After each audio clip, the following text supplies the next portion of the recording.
Hello mes poppies, j'espère que vous allez bien. On se retrouve donc dans la deuxième partie de la constitution de notre organiseur version numéro 2. Donc pour rappel, celui-ci contient plutôt des enveloppes. Donc des enveloppes qui sont cousues sur le côté. Voilà. Et donc, ce que j'ai fait, à certaines, j'ai fait une ouverture comme ceci pour qu'on puisse voir l'intérieur du contenu de l'enveloppe. D'accord? Voilà. Donc, nous en sommes à la partie couverture. Et pour cela, on va utiliser donc de la cartonnette. Donc ça, c'est la cartonnette de départ. Je remercie ma petite banane pour me fournir ces cartonnettes qui sont vraiment top. Alors, pour les mesures de la cartonnette, il faut bien évidemment se fier aux enveloppes que nous avons construites. Alors, pour rappel, j'avais pris sur la planche celles qui étaient les plus grandes. Mais bien entendu, vous allez adapter les mesures en rapport avec la taille de vos enveloppes. Donc, moi, ce que j'ai fait, je vais prendre un crayon de papier, je gommerai après. Donc, j'ai pris mon enveloppe comme ceci et j'ai mesuré 1 cm là. Voilà. Donc, je fais un trait à 1 cm. Je pose mon enveloppe contre ce trait et je fais un trait de l'autre côté de l'enveloppe. Et je compte 1 cm. D'accord ? Je vous montre. Donc, mon enveloppe, ici, je mesure 1 cm et je fais un trait. Là, je viens positionner mon enveloppe et au bord à l'autre bord de l'enveloppe, je fais un trait. Je compte 1 cm. Et là, j'ai la longueur de ma cartonnette. D'accord ? Pour la hauteur, je fais plus ou moins pareil. Donc, on a ici plus nos 1 cm. Donc, bien évidemment que ça va se présenter comme ça. Et ici, j'ai pas pris 1 cm, mais j'ai pris 1,5. Voilà. Donc, ça va descendre comme ça et comme ça. Voilà. Donc, au niveau de la cartonnette, je vous montre ce que ça donne. Voilà. Donc, on prend, vous voyez, la totalité ici, comme ça, et voilà. D'accord? Alors, si vous prenez les mêmes mesures d'enveloppe que moi, je peux vous donner les mesures de la cartonnette. Elle fera 24,2 cm sur 18,2 cm. Donc, vous allez bien évidemment en préparer 2. Et vous allez également préparer la tranche. Donc, la tranche, évidemment qu'elle va faire 18,2 et elle va faire 4,2 cm. Alors, vous allez me demander comment j'ai fait pour mesurer les 4,2 cm. Alors, vous prenez un papier de brouillon ou qu'est-ce que j'en avais fait, moi? J'avais préparé un petit papier, alors, je crois que le voilà. Donc, vous faites un petit schéma, vite fait. Donc, vous avez 5 enveloppes. Donc, vous faites 1, 2, 3, 4, 5 enveloppes. Avant votre première enveloppe, vous allez mettre 0,5 cm. D'accord? Et après, vous allez également mettre 0,5 cm. D'accord? Maintenant, entre les enveloppes, on va mettre 0,8 cm. Donc, il va y avoir 0,8 entre la première et la deuxième. Il va y avoir 0,8 entre la deuxième et la troisième. 0,8 entre la troisième et la quatrième. Et 0,8 entre la quatrième et la cinquième. Et donc, j'arrive à 4,2 cm de tranche. D'accord? Donc, voilà un moyen très simple pour calculer la largeur de votre tranche. Alors, ce que j'ai fait, j'ai reporté tout ça sur un papier, comme ceci.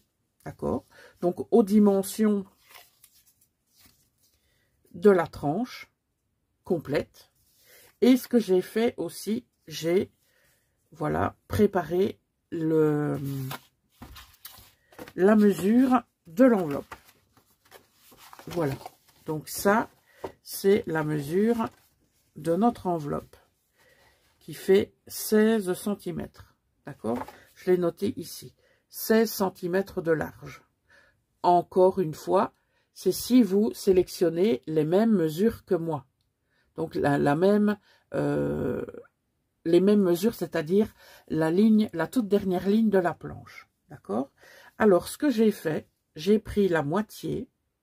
Donc ici, en totalité, ça fait 18,2, puisqu'on a 1,1 à gauche, 1,1 à droite. Si on les rajoute au 16 de l'enveloppe, ça nous fait bien 18,2. Donc, on fait un trait à 9,1 sur les 5 traits où vont venir se placer les enveloppes. D'accord? Ensuite, pour avoir mes 2 autres points de couture, j'ai mesuré 5 cm en partant du milieu, à droite et à gauche. Et là, j'ai fait un petit trait. D'accord? Une fois que c'est fait, j'ai perforé tout ça. Parce qu'on viendra justement le placer pour pouvoir perforer nos enveloppes. Ce que j'ai fait également, pour être certaine d'avoir les bonnes mesures, ok, c'est que j'ai pris l'enveloppe, donc celle-ci c'est la numéro 5. Donc ça, on va le faire ensemble. Donc, je plie les deux, hop, ici, puisqu'on n'en a pas besoin. On va prendre la ligne numéro 5, qui est ici. On va plier. Comme ça. Et on va positionner notre papier. Donc, je vais refermer ça et ça aussi. Donc, on va poser notre papier. Attendez, parce que j'ai un petit morceau. Voilà. Et donc, on voit qu'on est bien à 16 cm, donc aux dimensions de notre enveloppe. Alors, la première chose que l'on va faire, c'est faire un trait, donc ici au milieu. Alors, ce qui est bien, c'est qu'on a déjà notre perforation. Et donc, vous venez vous placer dans la perforation et vous faites votre petit trait. D'accord? Même chose à gauche et à droite. Donc, on a, hop, la perforation qui nous permet de mettre notre trait. Et ici aussi. Donc, voilà les points d'attache qu'il y aura au niveau de notre enveloppe. Donc, on en a un ici. On a celui-ci du milieu et celui-là à droite. Donc là, on a bien 5 cm et ici aussi. D'accord? Donc là, ça veut dire que toutes nos enveloppes sont prêtes. OK. Et donc, ça, on met de côté puisque on fait la couverture. Donc, pour relier ma couverture, personnellement, j'utilise ceci. Donc, c'est de l'adhésif Craft que l'on trouve au rayon bricolage de chez Action. Voilà, donc je vous avais mis les mesures et tout. Donc, je vous ai expliqué comment mesurer votre cartonnette par rapport à vos enveloppes, etc. Donc, ok. Donc, ça veut dire qu'on peut coller maintenant les deux parties à la tranche. Donc, ce qu'on fait, on prend sa cartonnette qu'on vient mettre comme ceci. On prend la tranche, on fait en sorte de laisser un espace entre la cartonnette et la tranche pour pouvoir tout simplement plier. D'accord? Parce que si vous le mettez bord à bord, ben vous ne saurez pas plier. Alors, vous rabattez ceci et vous venez terminer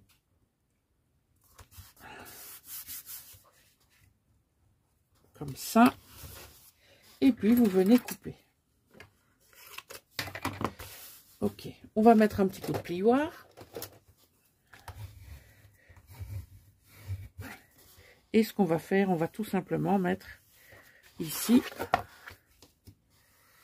Voilà, comme ça, les deux parties collent ensemble. D'accord? Voilà. On fait pareil avec l'autre partie de la cartonnette. Donc, on met la tranche. On laisse un morceau. Enfin, un morceau, pardon, non pas un morceau. Un écart entre la cartonnette et la tranche. Et lorsque on est bien positionné, eh bien, hop, on vient rabattre notre craft. Vous pouvez bien sûr utiliser du craft gommé si vous avez l'habitude de travailler avec ce produit. Moi avant je travaillais avec le craft gommé, mais depuis que j'ai trouvé ce produit, eh bien j'aime beaucoup l'utiliser pour la confection de mes couvertures. D'accord? Alors, ce que je vais faire pour éviter d'oublier, c'est déjà mettre mon ruban. Parce que j'ai la fâcheuse habitude de l'oublier. Alors, ce qu'on va faire, on va s'occuper, bien entendu, de la décoration. Comme ça, c'est fait. Alors, pour cela, j'ai sélectionné des papiers digitaux que j'achète sur Etsy. Donc, pour la couverture, j'ai sélectionné ces deux papiers. Voilà, ce sera du vintage avec des chiffres. Donc, à droite, ce sera comme ça. À gauche, ce sera comme ça. J'ai déjà prévu une tranche, mais on verra si c'est celle-ci qu'on met. On verra bien. Et à l'intérieur, j'ai envie de mettre celui-là. Voilà. Donc, ce que je vous propose, je décore et je reviens.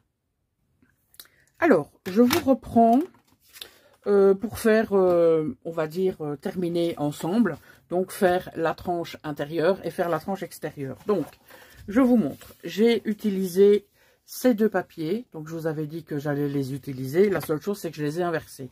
Donc, j'ai mis celui-là devant et celui-là derrière. Ok? Donc, à l'intérieur, j'y ai mis les papiers que je vous avais montré aussi, d'accord? Et donc, ce qu'on va faire maintenant, on va s'occuper de la tranche, d'accord?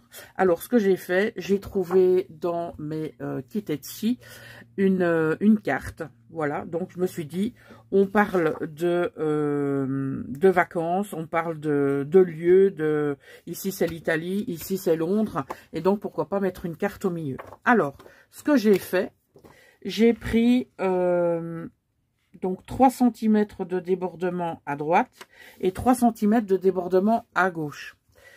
Vous allez me dire, c'est beaucoup. Oui et non. Donc, vous avez vu, je pense, la perfo.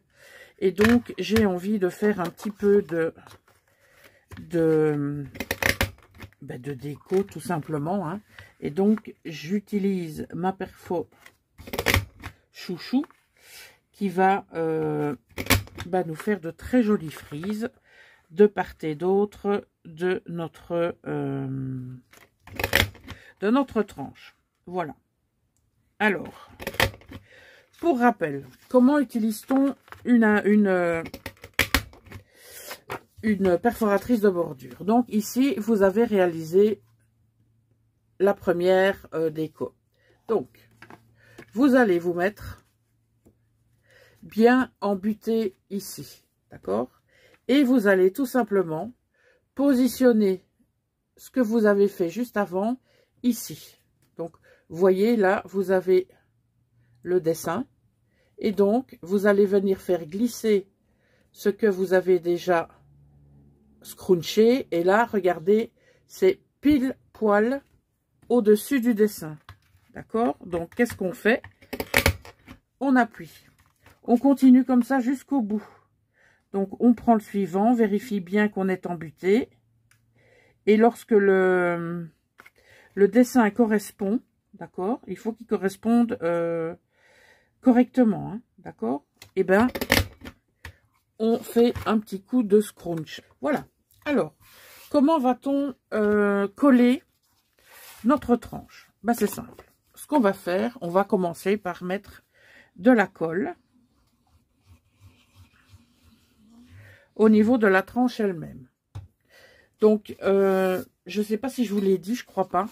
Mais quand je réalise des structures, que ce soit d'album ou autre, j'utilise toujours de la colle et mon pinceau. Parce que je me suis aperçue que c'était le plus facile et que ça permettait de mettre forcément de la colle partout. Ok, donc ici on a bien de la colle partout, on prend son papier et là j'ai fait une petite marque à 3 cm.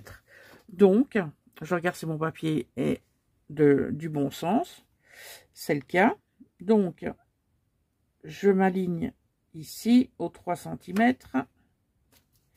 Voilà, je vérifie qu'en haut c'est ok. Et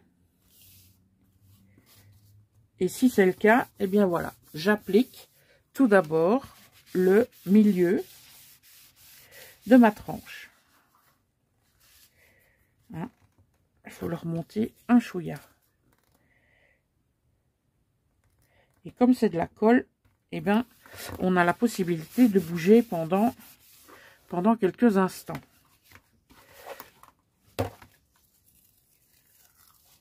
Je décolle. Hop. Et je remonte. Parce que ça ne me plaisait pas. Et donc, au niveau de mes 3 cm ici, c'est ok. Donc, je recolle. Au niveau de la tranche, uniquement pour le moment. D'accord?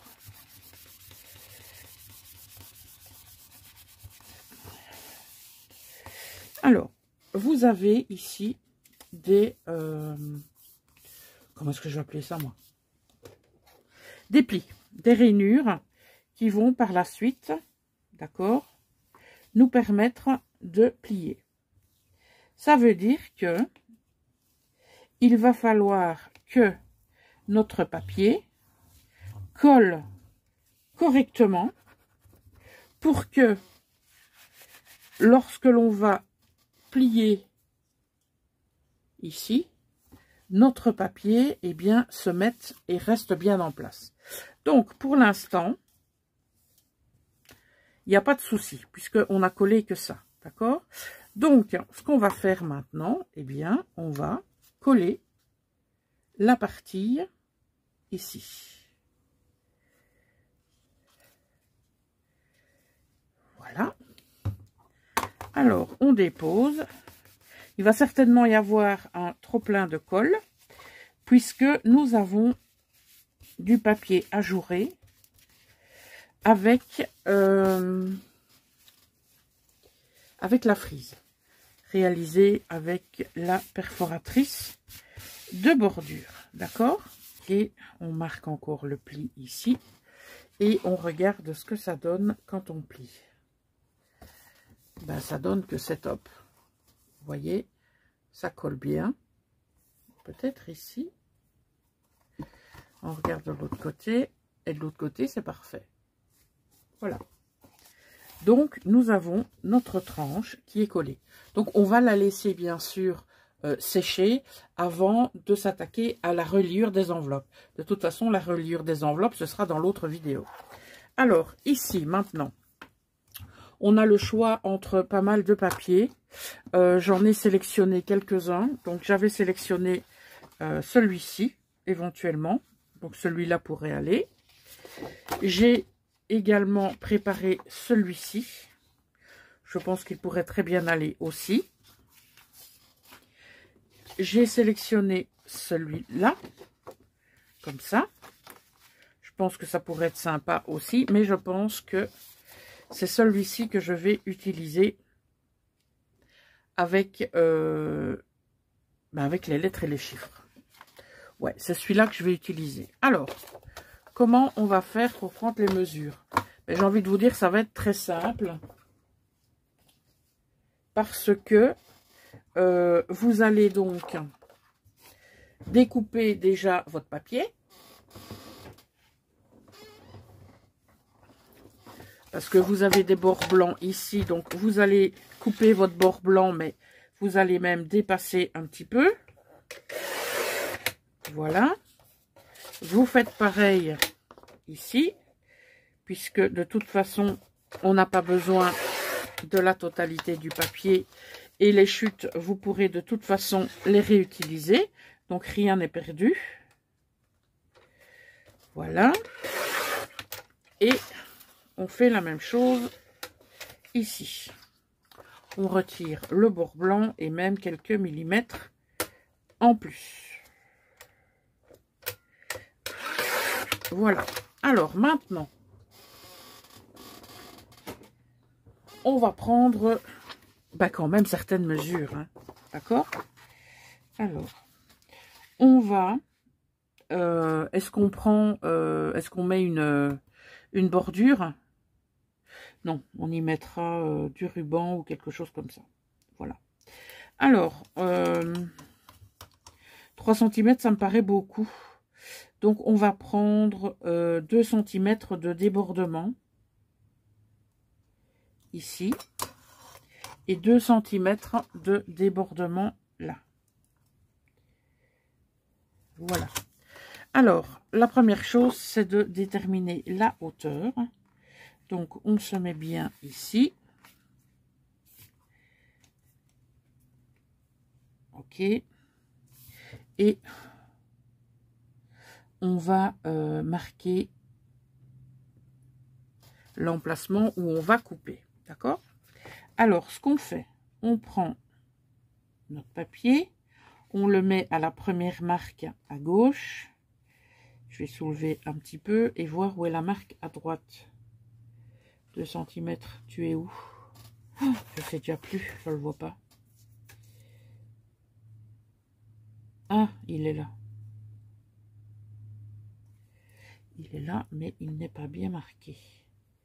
Donc, c'est ici. Donc, ça veut dire que je vais couper là. Là, j'ai envie de vous dire, c'est top. Alors, vous savez quoi? Je vais faire une frise aussi. Allez, soyons fous. On reprend la paire fois.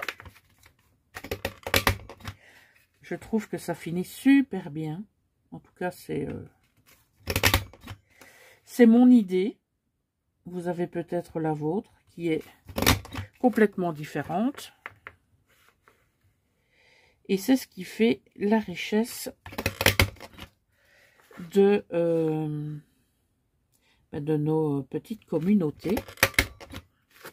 Personnellement, ma petite communauté des popinettes grandit de jour en jour. Et je vous en remercie pour ça. Alors, je tiens à remercier Muriel Scrap qui donc a publié sur sa chaîne l'envoi que je lui ai fait lorsque elle était malade. Elle se rétablit de mieux en mieux chaque jour et donc elle a gentiment demandé à sa communauté de venir voir ce qui se passait sur ma chaîne. Et depuis, eh bien, les abonnés ont grimpé. Et tout ça, c'est grâce à toi, ma petite Muriel. Donc, ma poulette, tu comprendras pourquoi. Je te remercie infiniment pour ça. Donc là, je passe dans la rigole. Et je passe également avec mon plioir. pour que ce soit bien collé, d'accord? Et voilà. Alors, on va positionner donc notre papier qui va donc venir comme ceci sur le devant et sur l'arrière de notre couverture. Alors, est-ce que lorsqu'on plie, tout va bien? Ben écoutez, tout va très bien. Voilà. On fait pareil à l'arrière. On met maintenant, hop, le papier en place. On retourne notre papier. On vient remarquer les bords ici. Et on fixe le papier sur notre couverture. Donc, il manque de la colle au niveau du dessus de notre frise. Donc, ça va très certainement déborder. Alors, on fixe bien. On remarque les rigoles. On va voir maintenant si en pliant c'est ok. Ben écoutez, c'est ok des deux côtés. Je suis très contente. Ouais, ça bouge pas. Et à l'intérieur, c'est pareil. C'est en train de coller. Ben écoutez, voilà, notre couverture est prête à accueillir nos futures enveloppes. Donc, si vous avez des questions, n'hésitez surtout pas à me les mentionner en commentaire, d'accord? Vous avez, bien entendu, Messenger, Instagram ou le mail à votre disposition. Donc, surtout, n'hésitez pas, il n'y a pas de questions idiotes. Ok, donc on se retrouve dans la troisième partie pour la couture des enveloppes sur notre couverture. Donc en attendant, je vous fais des bisouilles qui gratouillent et on se retrouve très bientôt. Ciao mes poppies!